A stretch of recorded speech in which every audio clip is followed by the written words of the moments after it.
welcome to the deep dive. So we've got some really interesting sources from you all looking into anxiety disorders and how they kind of connect with mood disorders and our general emotional well-being. Yeah, really thought-provoking stuff. So today our plan is to really, dig into what these sources are telling us. We want to understand these different anxiety types like GAD and phobias, and especially that link with mood. Exactly. We're aiming to pull out the key info, maybe find some surprising connections, but keep it clear, not get bogged down in technical terms. Right. We're looking at generalized anxiety disorder, specific phobias, which can have a surprisingly big impact, and importantly, how often anxiety and things like depression show up together. Precisely. The goal is a clearer picture, maybe highlighting links you hadn't really thought about before. Okay, great. Let's jump straight into generalized anxiety disorder, or GAD. What were the main takeaways from the sources on defining this? Well, the core idea, pretty consistently, is this persistent excessive worry. And it's about a lot of different things. So not just worrying about one big exam or something, it's broader. Exactly. It's more than just, everyday stress. It's this constant sort of underlying unease that can attach itself to work, health, family, money, almost anything, really. A kind of background hum of worry, like you said before we started, always there. That's a good way to put it, yeah. A background hum. The sources really stress that ongoing nature. It's not worry that just comes and goes easily. It's often hard to get a handle on. Okay. And there's often this tendency to expect the worst, even if realistically the situation doesn't call for that level of concern. Makes sense. Now, what about causes or contributing factors? Did the sources shed any light there? They point towards, well, a combination of things. Typically, there might be a genetic component for some people, maybe affecting how our brains handle emotions. Right. Brain chemistry, neurotransmitters, those chemical messengers, that seems to play a part too. And then obviously, life experiences. Yeah. Big stressful events or just long periods of difficulty can definitely trigger it or make existing tendencies worse. It's usually an interplay, biology and environment working together. The complexity sounds right. It's rarely just one thing, is it? Almost never. Did the sources mention how common JD is? Any stats? These specific sources didn't give a direct number just for GAI itself, but that general psychology image, the How Psychology Works one, that was quite revealing. What did it say? It mentioned a huge number globally, like 615 million people estimated to be living with either anxiety or depression. Wow. 615 million. Yeah. So while JAD is just one piece of that anxiety puzzle, that massive figure tells you that anxiety issues, J included, are incredibly widespread. That really puts it in perspective. So based on the descriptions, how might someone, recognize GAD? What are the signs? The key things highlighted are the intensity and how long the worry lasts. If someone's worrying excessively, like most days for 6 months or more, and they find it really hard to stop, that's a big flag. And it usually comes with other things too, feeling restless, on edge, getting tired easily, trouble concentrating, irritability, maybe muscle tension, sleep problems, stuff like that. So it affects you physically too, not just mentally. Definitely. Of course, you'd need a professional for an actual diagnosis, but those are the kinds of red flags the sources mentioned. Got it. Okay, let's switch gears a bit to specific phobias. How did the sources define these? Specific phobias, they said, involve this really intense, irrational fear. It's tied to a specific object or a specific situation. And irrational is key here. Like, the fear is way out of proportion. Exactly. The fear is much bigger than the actual danger posed by whatever the trigger is, and it causes real distress or makes the person actively avoid that thing. So it's not just, oh, I don't really like spiders. It's more powerful. Much more powerful. The intensity is the defining feature. The sources emphasize that even just being near the feared thing, or sometimes just thinking about it, can trigger a strong anxiety reaction, maybe even a panic attack. And this fear means people either go to great lengths to avoid the trigger, or if they can't avoid it, they have to endure it with intense anxiety. And what kind of things triggered these? I think the outline had some examples. Yeah, the sources gave a pretty wide range. Common ones are things like water, heights, certain animals, enclosed spaces, the usual suspects. But that image, pages 48 and 49, it showed some more specific ones too, like fear of injections, storms, flying, bridges. Okay. And even particular animals, like this one might surprise you. Beans. The beans, really. Yep, beans. Along with more typical ones like mites and rats. And it also mentioned social phobias like public speaking and clowns. Fear of beans. Okay, that really shows how specific and, yeah, sometimes unexpected these can be. Doesn't it? The range is huge. So how do these develop or stick around? Did the sources touch on that? It seems like it can happen in a few ways. Sometimes, yeah, a direct traumatic experience is the cause. Like a bad experience with a dog could lead to a dog phobia.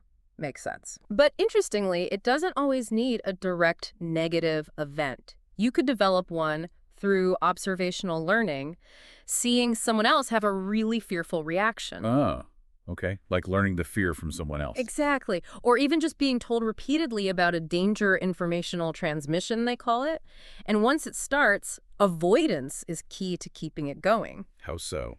Well, if you always avoid the thing you fear, you never get the chance to learn that maybe it's not actually that dangerous or that you can cope with it. Right, you never disprove the fear. Precisely. And what's really interesting is that some research, mentioned implicitly, shows that even controlled, brief exposure to the feared thing can sometimes really help break that cycle. It challenges that strong urge to avoid. That's fascinating. Facing the fear carefully can actually reduce it. It seems so, yeah. Counterintuitive, but powerful. And how common are specific phobias? Any numbers on that? Again, no exact figure just for specific phobias in these particular sources.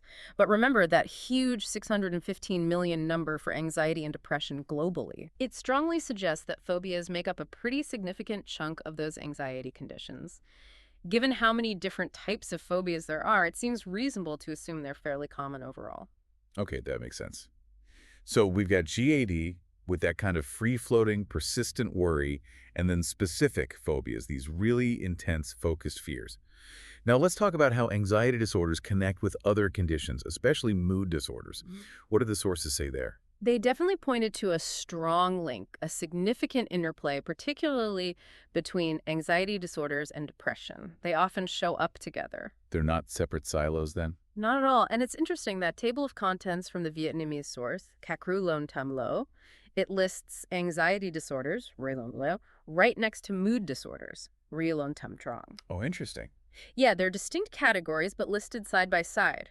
That structure itself kind of highlights that while they're different, they're seen as closely related in the bigger picture of mental health. So it's common for someone dealing with anxiety to also have depressive symptoms, or vice versa. That seems to be a major takeaway, yes. The sources hinted at why this might happen, maybe shared biological roots, perhaps involving some of those same neurotransmitters affecting both mood and anxiety regulation. Okay, like underlying brain chemistry. Could be. Plus, think about it, the chronic stress and just the sheer difficulty of living with persistent anxiety, that can definitely make someone more vulnerable to developing depression. Yeah, I could see that. It must be exhausting. It can become a bit of a feedback loop, you know?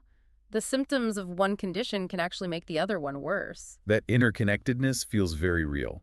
Living with constant worry would surely impact your mood over time. Did the sources give any stats on how often they co-occur?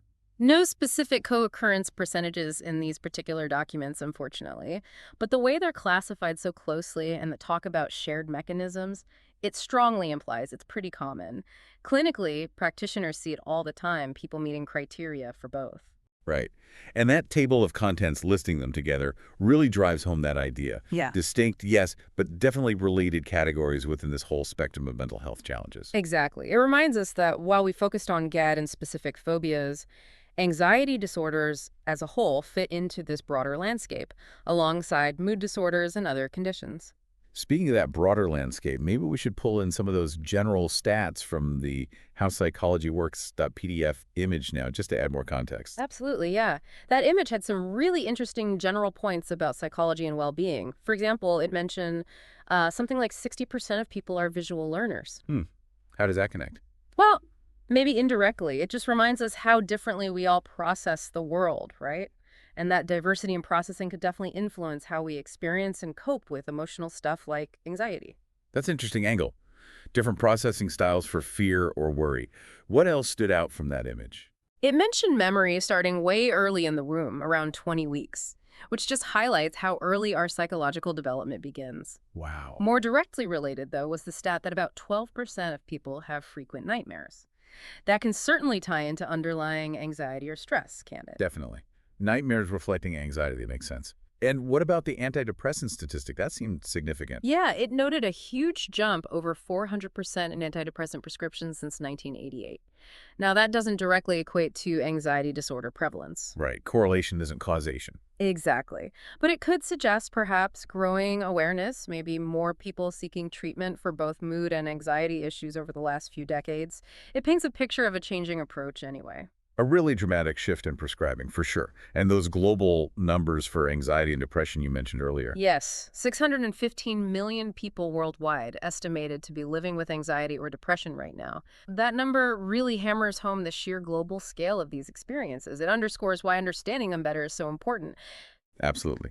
And one more from that image, the baby blues statistic. How does that fit in? Right. It's that a large majority of new mothers, something like 85%, experience the baby blues, those emotional ups and downs, right after birth. Mm-hmm. Now, that's usually temporary, but it shows how major life changes and hormonal shifts can really impact mood. And sometimes, unfortunately, those experiences can develop into more persistent mood disorders like postpartum depression. So it highlights the connection between life events, hormones, and mood shifts. Exactly. It reminds us that mood fluctuations are normal, but when they become severe or stick around for a long time, it might signal something more significant is going on. Okay, so pulling this all together, Mm. we've dug into JAD, that pervasive worry, and Mhm. specific phobias, those intense targeted fears. Yeah. We've also really explored that crucial connection between anxiety and mood disorders, seeing how often they overlap, possibly due to shared underlying factors. Mm. And bringing in those wider stats really gives a sense of scale, placing these conditions within the bigger picture of mental well-being. That's right. We've seen that these aren't just isolated issues. Anxiety disorders are deeply woven into our broader emotional health. And, recognizing these connections, I think it's really vital. It can change how we think about mental well-being. How so? Well, how we approach it, both for ourselves and how we support other people. Understanding the links helps create a more complete picture. That's a really powerful thought to end on. It really makes you consider, how acknowledging these connections, this overlap between anxiety and mood, might actually help us build, I don't know, better, more integrated ways to support mental health overall. Exactly, a more holistic view. Well, thanks so much for digging into this with me. It's definitely given me, and hopefully everyone listening, a much clearer understanding of this complex but really important part of our mental landscape. It definitely leaves you thinking about how we can use this understanding to foster better support systems. Something to keep exploring, for sure.